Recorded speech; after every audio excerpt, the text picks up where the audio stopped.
કેમ છો વિદ્યાર્થી મિત્રો? તો ચાલો આપણે આજે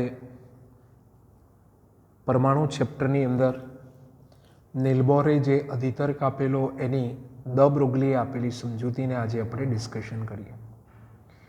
દ બ્રુગલીની આ સમજૂતી માટે મિત્રો તમારે દ બ્રુગલી પરિકલ્પના કે જેમાં આપણે ઇલેક્ટ્રોનના દ્રવ્ય તરંગ તરીકે વર્તે એ વખતે એની તરંગ લંબાઈનું સૂત્ર ભણેલા એ યાદ કરવું પડશે.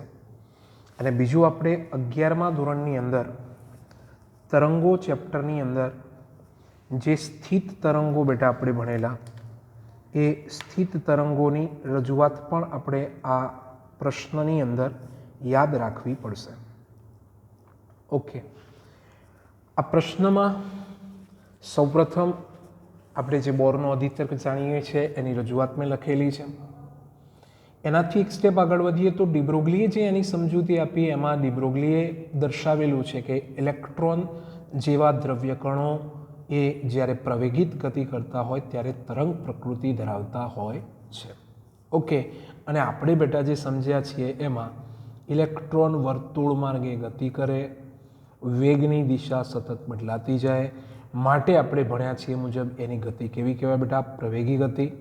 અને એવી પ્રવેગી ગતિ કરતા ઇલેક્ટ્રોન્સ એ તમારા તરંગ સ્વભાવ ધરાવતા હશે. શું કરતા હશે બેટા?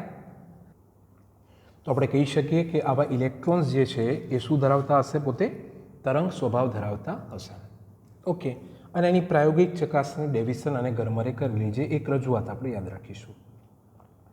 હવે બોરે દર્શાવ્યું કે આ વર્તુળાકાર કક્ષાના ઇલેક્ટ્રોન દ્રવ્ય તરંગની જેમ વર્તે છે કે જે તરંગોને આપણે દોરી પર પ્રસરતા તરંગોની સાથે સરખાવી શકીએ. અને આપણે દોરીમાં પ્રસરતા તરંગો માટે 11મા ધોરણમાં જે સ્થિત તરંગો ભણ્યા હતા એની થોડીક વાત યાદ કરીએ. દોરી પર એવા જ તરંગો ટકે છે કે જેના માટે છેડાઓ ઉપર શું હોય? નિષ્પન્ન બિંદુઓ, અને એ શું રચતા હોય? સ્થિત તરંગો રચતા હોય. અને બીજો એક પોઈન્ટ યાદ રાખવાનો છે મિત્રો કે સ્થિત તરંગો રચવા માટે હંમેશા તરંગે દોરી પર એક તરફ જતા અને પાછા આવતા કાપેલું કુલ અંતર એ તરંગ લંબાઈના કેવું હોવું જોઈએ? પૂર્ણ ગુણાંકમાં. ઓકે, તો આ મુજબ જો કોઈ તરંગ માટે આપણને દોરીના છેડા પર નિષ્પન્ન બિંદુઓ જોવા મળે, એઝ વેલ આવું તરંગ એ દોરી પર આગળ અને પાછળ જતા જો તરંગ લંબાઈના પૂર્ણ ગુણાંકમાં અંતર કાપતું હોય તો આપણને સ્થિત તરંગો બેટા જોવા મળે છે. અને આ સિવાયની તરંગ લંબાઈઓ માટે શું થાય છે ભાઈ? તો યાદ રાખજો કે મૂળ તરંગ અને પરાવર્તિત તરંગ એ એકબીજા પર સંપાત થવાથી વિનાશક વ્યતિકરણ અનુભવે છે. કંપ વિસ્તાર ઝડપથી ઘટીને સરેરાશ તીવ્રતા આપણને શૂન્ય મળે છે. અને આવું થતું હોય એ સંજોગોમાં સ્થિત તરંગ શક્ય નથી. અને જો સ્થિત તરંગ શક્ય ન હોય તો એવા તરંગને અનુરૂપ ઇલેક્ટ્રોન પણ આવી તરંગોની અંદર રહી શકે નહીં.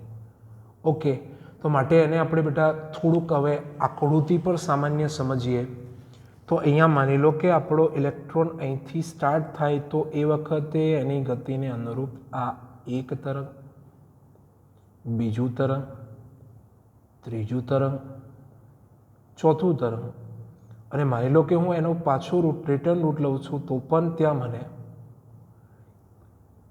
પૂર્ણાંક સંખ્યામાં જ તરંગો મળી રહ્યા છે. મતલબ કે આ ઇલેક્ટ્રોને કક્ષામાં કાપેલું કુલ અંતર એ તરંગ લંબાઈના શું છે બેટા?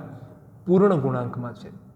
માટે આવું થતું હોય જો ઇલેક્ટ્રોનને રજૂ કરતું તરંગ એ આપેલ કક્ષા પર હંમેશા તરંગ લંબાઈના પૂર્ણ ગુણાંકમાં રહેતું હોય તો બેટા આપણે આને કહી શકીએ છીએ સ્થિત તરંગો. અને આવા સ્થિત તરંગો જ ટકી શકે, માટે આવા સ્થિત તરંગોમાં ઇલેક્ટ્રોન રહી શકે. આમ ઇલેક્ટ્રોનનું પરિભ્રમણ જે છે એ આપણે સ્થિત તરંગો અને એના આધારિત કક્ષા પરથી રજૂ કરી શકીએ છીએ બેટા, જેને ઇલેક્ટ્રોનના પરિભ્રમણ માટેની માન્ય કક્ષા તરીકે ઓળખાય છે. શું કહીએ છીએ એને? ઇલેક્ટ્રોનના પરિભ્રમણ માટેની માન્ય કક્ષા. ઓકે, આ માન્ય કક્ષાની શરત આ પ્રશ્નમાંથી તમારે ખાસ યાદ રાખવાની છે કે કોઈ પણ કક્ષામાં રહેલો ઇલેક્ટ્રોન જ્યારે પરિભ્રમણ કરી રહ્યો હોય તો એની કક્ષાને માન્ય કક્ષા કે અલાઉડ ઓર્બિટ કહેવી હોય તો એના માટે શું પાલન થવું જોઈએ? કક્ષાનો પરિઘ is equal two n into તરંગ લંબાઈ. શું પાલન થવું જોઈએ બેટા? કક્ષાનો પરિઘ is equal two n into તરંગ લંબાઈ. ક્લિયર છે? ચલો હવે કક્ષાનો પરિઘ માનો આપણે કેટલો લઈ લીધો? તો nમી કક્ષાની ત્રિજ્યા મેં લખી rn, તો બેટા વર્તુળ કક્ષાનો પરિઘ કેટલો થઈ જશે? જોઈ લો જરાક, 2π rn જેટલો થશે. ઓકે, અને આપણે ઇઝ ઇક્વલ ટુ સામેની સાઈડ પર લખી દીધું બેટા n ઇન્ટુ લેમડા. હવે જો આપણે ઉપરની ડિસ્કશનને ધ્યાનમાં લઈએ તો આપણે અહીંયા ઇલેક્ટ્રોનને કેવો ગણેલો છે ભાઈ? તો ઇલેક્ટ્રોનને આપણે અહીંયા ધ બ્રોગલી તરંગલંબાઈવાળો ગણેલો છે, માટે લેમડા માટે મેં મૂકી દીધું h/p is equal two h/m/vn. ચલો આ પરિણામ તમે લેમડાની જગ્યાએ મૂકી દો. શું થઈ ગયું જુઓ જરાક, 2π rn is equal two nh/mvn. ચલો mvn લેફ્ટ સાઈડ લઈ ગયા, 2π ને નીચે લઈ આવ્યા, તો તમારી જોડે જે પરિણામ આવ્યું છે એ તમે જુઓ just, mvn rn is equal two nh/2π. આમ ધ બ્રોગલીએ કક્ષામાં ભ્રમણ કરતા ઇલેક્ટ્રોનના કોણીય વેગમાનનું ક્વોન્ટમીકરણ જે આપેલું હતું નીલબોરે, એ પોતાના સિદ્ધાંત પરથી સમજાવ્યું. ઓકે, અને અહીંયા આપણે ખાસ યાદ રાખીશું કે ક્વોન્ટમીકૃત ઇલેક્ટ્રોન કક્ષાઓ, ક્વોન્ટમીકૃત મતલબ જેનું ક્વોન્ટાઇઝેશન થયેલું છે એવી કક્ષાઓ, મતલબ જે h/2πના પૂર્ણ ગુણાંકમાં છે એવી કક્ષાઓ અને ઉર્જા અવસ્થાઓ ઇલેક્ટ્રોનના તરંગ સ્વરૂપને કારણે છે, અને માત્ર ત્યાં આગળ અનુનાદિત થયેલા હોય એવા સ્થિત તરંગો જ ટકી શકે છે. મતલબ કે એવા તરંગો જ ત્યાં ટકશે જે વર્તુળાકાર કક્ષાની અંદર તરંગ લંબાઈના પૂર્ણ ગુણાંક જેટલી રેખીય અંતર બેટા કાપતા હોય. ઓકે, આ ક્વેશ્ચન તમને લોકોને જો યાદ થઈ શકે તો કરવાનો છે. બાકી આ પ્રશ્નમાંથી આપણા કામનું અગત્યનું પરિણામ કે ડી બ્રોગલીએ બોહરના ક્વોન્ટમીકરણના સિદ્ધાંતની સમજૂતી આપી કે જેમાં એમણે એવું દર્શાવ્યું કે હંમેશા માન્ય કક્ષા માટે ઇલેક્ટ્રોન એવી જ કક્ષામાં પરિભ્રમણ કરશે જ્યાં કક્ષાનું પરિઘ એ હંમેશા ઇલેક્ટ્રોનને રજૂ કરતા તરંગની તરંગ લંબાઈના પૂર્ણ ગુણાંકમાં હોય, એટલે કે 2πr is equal two n lambda. પછી આપણે એમાં લેમડાની કિંમત h/p, પીની જગ્યાએ mvn, અને સાદુરૂપ આપતા આપણી જોડે બેટા શું સાબિત થાય છે?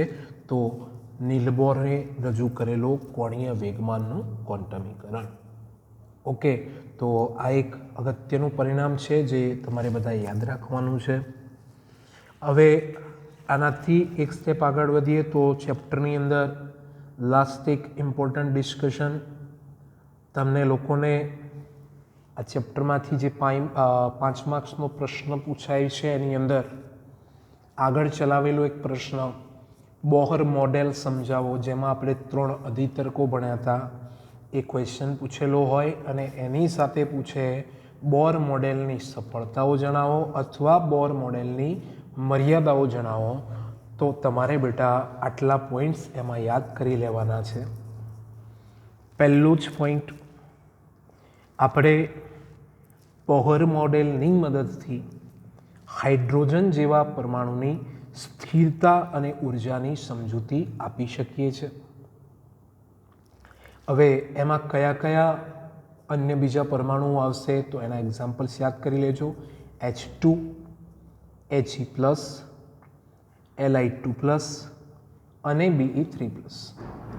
આમના માટે આપણે બામર શ્રેણીનું જે સૂત્ર ભણેલા 1/λ is equal to R into 1/Nk ની જગ્યાએ 2 - n², કે જ્યાં nની કિંમત બેટા 3, 4, 5, 6 -- થી ઇન્ફાઇનાઇટ સુધીની હોય છે એ સૂત્ર લાગુ પાડી શકીએ છીએ.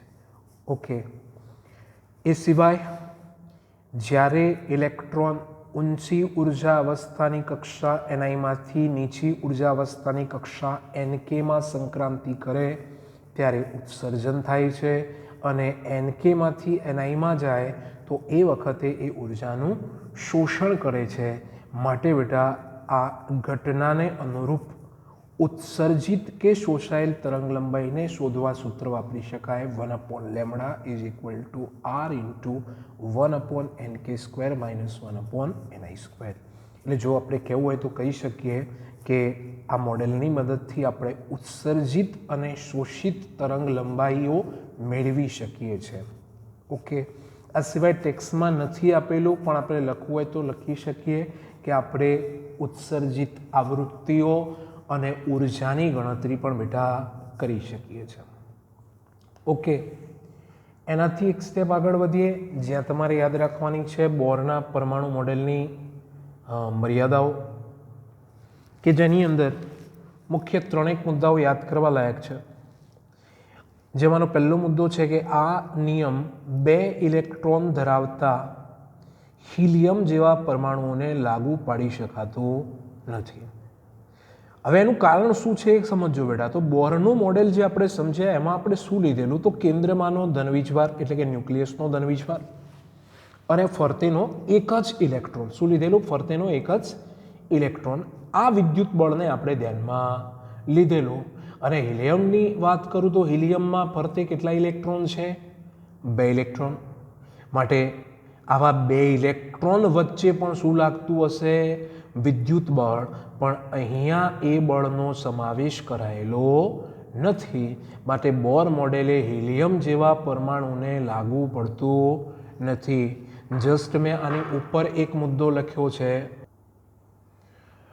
ઓકે, એટલે આપણે યાદ રાખીશું કે આપણે જે અગાઉ ભણ્યા એની અંદર મેં અહીંયા લખ્યું છે He+ને લાગુ પડે છે. He+ મતલબ બેટા એમાં આયનીકરણ થયેલું છે અને બેમાંનો એક ઇલેક્ટ્રોન દૂર થયેલો છે. માટે એ He+ને લાગુ પડશે, પરંતુ હિલિયમ પરમાણુ માટે લાગુ પડી શકાતું નથી. કેમ? તો હિલિયમ પરમાણુમાં ઇલેક્ટ્રોન વચ્ચે પણ શું લાગતું હશે? વિદ્યુત બળ. જ્યારે આપણા બોર પરમાણુ મોડેલની અંદર માત્ર ન્યુક્લિયસ અને ઇલેક્ટ્રોન વચ્ચેના જ બળને ધ્યાનમાં લીધેલું છે. ઓકે, અને એનાથી આગળ 2 મુદ્દાઓ યાદ રાખીએ તો આ મોડેલની મદદથી વર્ણપટ જે આપણે મેળવીશું એમાં જે આપણને વર્ણપટની આવૃત્તિઓ મળે છે એ આવૃત્તિઓ અલગ અલગ કેમ હોય છે? 2 આવૃત્તિઓ વચ્ચેની તીવ્રતાનો જ્યારે સરખામણી કરીએ તો એમાં સાપેક્ષ તીવ્રતા કેમ જોવા મળે છે? તીવ્રતાનો ફેરફાર કેમ થાય છે? એ પણ આ મોડેલ સમજાવી શકતું નથી. એઝ વેલ એકદમ સિમ્પલ ભાષામાં કહીએ તો આ માત્ર હાઇડ્રોજન અને હાઇડ્રોજેનિકને એટલે કે હાઇડ્રોજન જેવા એક ઇલેક્ટ્રોન ધરાવતા પરમાણુઓને લાગુ પડશે, જ્યારે એ જટિલ પરમાણુઓને લાગુ પાડી શકાતું નથી. ઓકે, તો અહીંયા બેટા આપણી થિયોરિકલ ડિસ્કશન્સ કમ્પ્લીટ થાય છે. આના પછીના નેક્સ્ટ લેક્ચરથી આપણે सम्सની ગણતરી કરવાના છીએ. તો આજે શાંતિથી બેસીને જેટલા પણ ઇમ્પોર્ટન્ટ ફોર્મ્યુલાસ તમને લોકોને કીધેલા છે એ બધા જ બેટા શાંતિથી એક વખત વાંચીને યાદ કરી લેજો.